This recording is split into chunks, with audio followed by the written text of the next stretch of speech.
Greetings, little legends. Welcome to this TFT guide. Today, we're looking at one of the strongest 3-cost units in the meta right now, Lucian. Lucian is not only a fun unit to play around, but he's also completely essential to master if you want to climb consistently in the current meta. In this video, I'll teach you how to play Lucian reroll, as well as Lucian AP flex into a level 9 legendary board. If you find yourself using what you've learned today, make sure to like the video and subscribe to the channel. It's completely free and it helps me out a lot. Alright, let's get this video started. On first carousel, you want to go for Tear. It builds into Chalice of Power, Blue Buff, as well as Static Shift. The best opener for this comp is Yordles. You want to hit Yordles as soon as possible to get your early econ going and also for chances of getting some free corgis. Blitz is a natural fit for this board, giving you both Bodyguard and Scrap. At 5 and 6, you play Lucian and Swain, and just look at those synergies. Clean.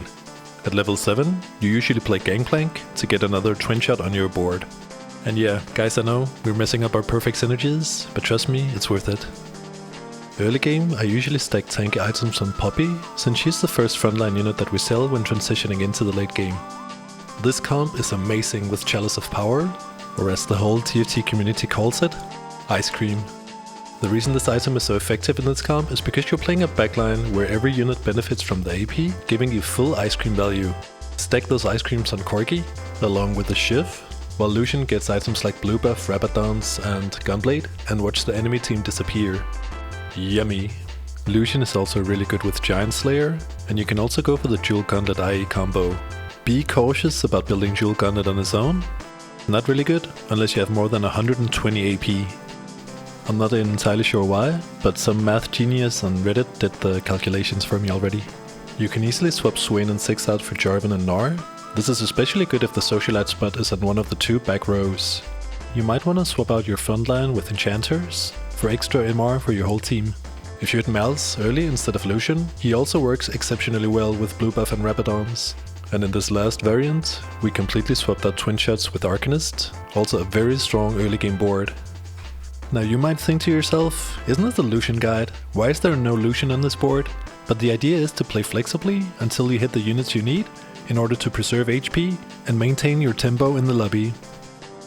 This board is especially good if you find the secret weapon for Lucian, the Arcanist Spat. This is actually the Elder Wand. Man, Arcanist Spat is so strong into Lucian. If you can get 6 Arcanists on your board from here, it's an easy fast 9. You need to scout and see if Lucian is contested. If there's a bunch of other players going for the same comp as you want to pump levels and play for the level 9 win con. If you decided to go for the reroll, this is the board you're looking for. Your main goal in the mid game is to 3-star Lucian as well as Morgana. You should aim towards having Morgana as your main tank. However, if you're not hitting a whole lot of Morganas early game, but you're sitting on a lot of Vexes and can look to 3-star her, put the tanky items on her instead. If you have 80 items, it's worth it to go for a Gangplank 3, good with items like IE, Last Whisper and a BT. And if you do manage to 3-star every unit on your board, kudos to you, you have my respect. Once you've 3-starred your core units, you're going to push for level 8. Here you can play Jinx for 4 twin shot, as well as Blitzcrank over Gnar for Scrap. For the AP flex style, the mid game is usually the hardest part of the game. Your goal is to spend as few resources as possible while trying to maintain some board strength and preserving your HP. At stage 4 your board should look something like this. You play around Twin Shot Lucian or Arcanist Lucian depending on what you hit the most of early game. You might want to roll a little bit at the start of the stage, but try to be a cheap bastard, sitting there in your ivory tower scheming for the late game. Only roll if you're sitting on pairs and have a clear sense that your rolls actually might make you stronger. Try to play for value and use what the game gives you. If you hit a Braum, put it in over Poppy, or if you hit another random upgraded 3-cost like Leona, Gnar, Mal, Smorg, play it. Why not? Slam your items, even if they're subpar and not exactly what you imagined. It's okay. They're still going to help you make it to your win condition, which is making it to level 9 not dead so you can roll for better units. Position your Blitz, put your Lucian opposite side of the enemy carry, get your tank up in their face and let them face tank like a boss. Also save that 10 to 20 HP, which is gonna mean the world in stage 6 when it's the difference between 1 and 3 lives. Don't get too attached to your board. Yes, maybe your Lucian did this awesome young doublelift thing in stage 3 where he dodged a bunch of abilities and totally smurfed on your opponent. Very cool. But make no mistake, just like doublelift, this Lucian is also going to fall off later. Also, when is doublelift pivoting to TFT? Anyways, think of your units as mere tools that you use to your own benefit. For the greater good, that is, the glorious first place and the fat stack plus 80 LP. Unless your MMR is horrible and you only get 40 for first. Sack the losses, don't panic, and pray for good matchmaking RNG, and maybe, just maybe, you'll make it to the late game.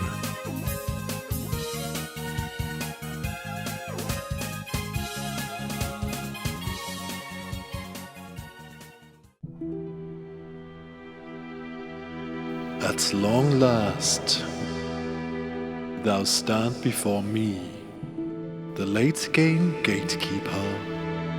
But wait, thou art maidenless, with no money and no grasp of economics.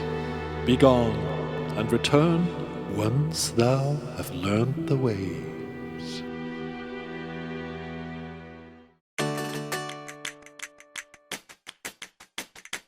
Okay guys, now before we get into the late game, I want to talk a bit about leveling in econ. Until stage 4, the leveling curve for both reroll and AP flex are pretty much the same. You pre-level to 4 into 2-1 if you have a lot of 2-cost pairs, or if you're sitting on a puppy and a 6 and want greater odds of hitting your 2-cost yordles. The same goes for pre-leveling to 5 into carousel. If you still have 2-cost or 3-cost pairs and are win streaking, do it. Else, level to 5 after carousel. Remember, econ is important. Very important.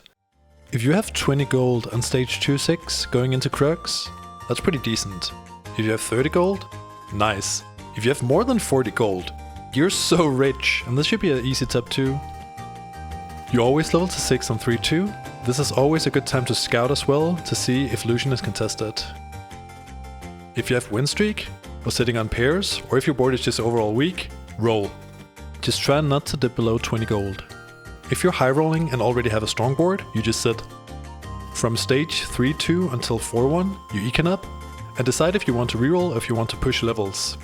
Normally you level to 7 on 4-1, but if you're playing flex and you're insanely high rolling, you can level to 7 on 3-5. You only do this if you have a good unit you can play, and if you can do it with at least 20 gold remaining. Now at stage 4, depending on what route you've chosen, the leveling curve looks a little different. If you're playing reroll, you usually don't level to 8. Instead, you stay level 7, sit back, press D, and pray that you hit. Try to slow roll, meaning not rolling below 50 unless you're about to die, or unless you decide that you can actually hit your units on the roll down. And if it seems daunting, don't worry. After playing it a couple of times, you get a feel of when you need to all in and when you need to sack and save your gold. Once you hit Lucian and Morgana 3, you can probably level to 8 around 5-5, but you might have to wait until stage 6 if you're not hitting a whole lot of your units. Maybe you hit Lucian on stage 4 already, because you're a skilled player and Mordok loves you? Then by all means just pump those levels and use the tempo to invest in your future board. For the flex strat, you roll a tiny bit at 4-1 if you have some pairs. You level to 8 on 4-5 or 5-1, maybe roll a tiny bit, and then usually you level to 9 on 5-5 if you're high rolling.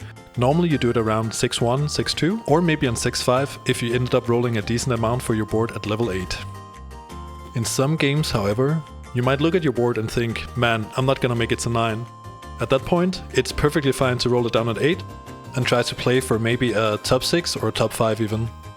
So scout the lobby and make sure that you have a clear idea of how strong the other players in the lobby are, so you can play accordingly and make the right decisions going into the late game.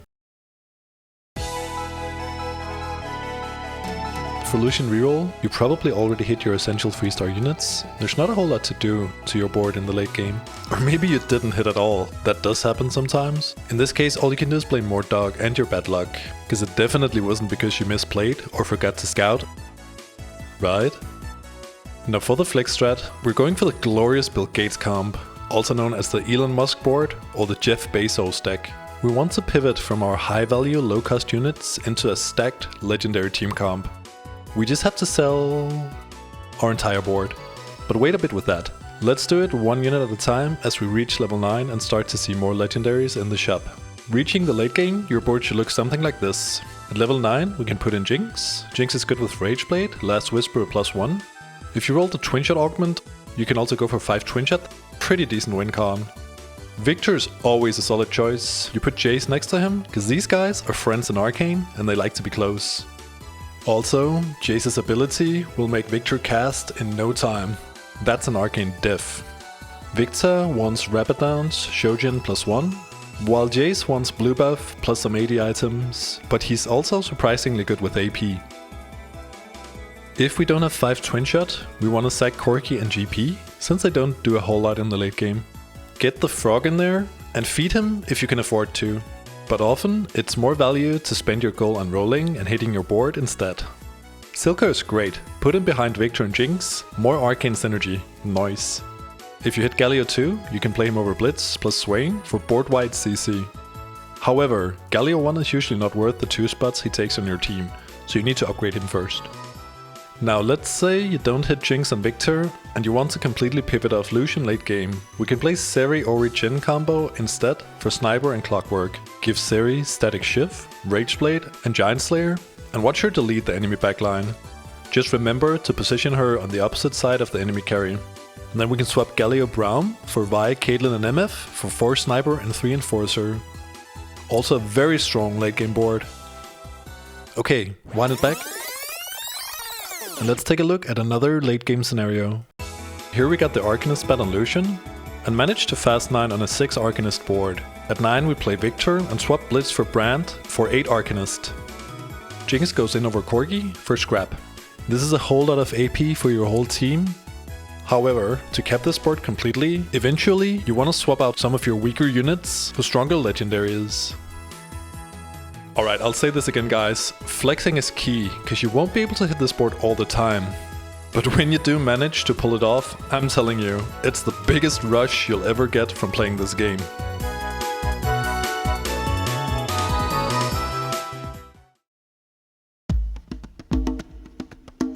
So here's a list of the best augments when you're playing Lucian. Loot and Blue Battery are very effective because all your units have low mana cost. Pandora's is basically getting to pick your own items, which is great for this comp. You can just hard force a bunch of ice creams. And I really like Treasure Trove 1 early, usually free early econ plus an item component. Tome is a little RNG, but you can usually get something good. Twin Shot and Sharpshooter, I think these are pretty self-explanatory. Calculated Loss is great, especially if you have Yordles early and can force an early game lose streak. This next bunch of augments are best with Flex Lucian, but there's a little bit of overlap and you can probably also play these in reroll. Stand United is a lot of value, because you'll have a bunch of synergies throughout the game. Binary feels especially good late game where you can carry 3 to 4 units, and with this you can actually get 3 items on all of them. Celestial Blessing doesn't do a whole lot early game, but once you start stacking the legendaries, you're gonna get a lot of healing out of this one. You can also do this special meditation build, where you do triple ice creams and you don't have any items in your carries until at the very late stage of the game. This way you get full value out of the mana regen from meditation, while you also get a lot of AP from the chalice. This one is really spicy and I like this one a lot. Alright, that concludes the video. I hope you guys enjoyed it.